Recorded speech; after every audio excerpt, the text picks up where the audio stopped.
les archives municipales, lorsque moi je me suis inquiété, qu'est-ce que c'était que ce nœud d'Orgeval-là, je me suis inquiété auprès des archives, et il y avait l'ancienne bibliothèque Carnegie, qui était une femme très grande, et qui m'a refouillé, et qui a retrouvé effectivement dans les papiers que l'anneau s'appelait nœud d'Orgix, ou d'Orgex.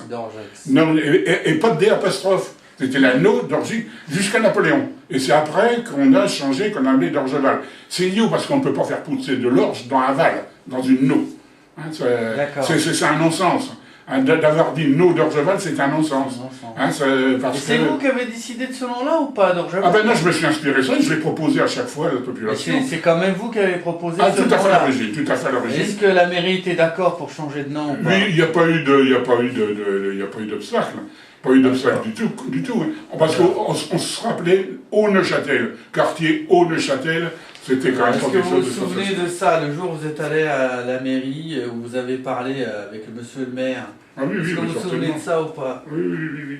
Pour justement, pour avancer un petit peu les projets. Oui, avec M. Sévalès, M. Cantinet. Donc là, en fait, c'est l'association qui se crée en quelle année? Est-ce que vous vous souvenez de l'année où Alors, l'histoire de l'association. Ah là, c'est ça, moi, c'est ça, alors, bon, j'aurais bien voulu qu'on touche un moment à la guerre 14-18, j'y tiens quand on... Ah bah, allez-y, alors, allez-y. Allez, j'y tiens dans l'histoire, dans tout l'historique, bon, l'anneau d'Orgeval, etc., lieu d'accueil et lieu de demande. Mais esprit de...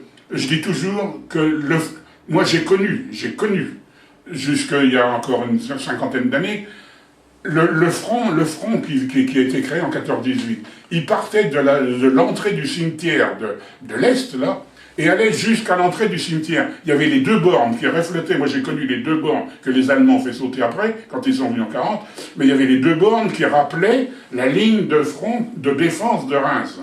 Par là, de la ligne de Neuchâtel. C'était pas loin d'ici, au fait?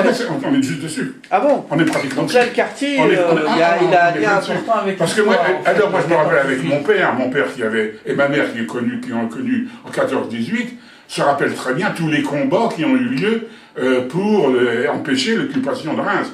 Et il y a eu la Pampelle, bien sûr, qui a un rôle décisif, mais là, il y a eu, le cimetière a été vraiment bouleversé complètement, et surtout défendu par des troupes d'origine maghrébine ou étrangère.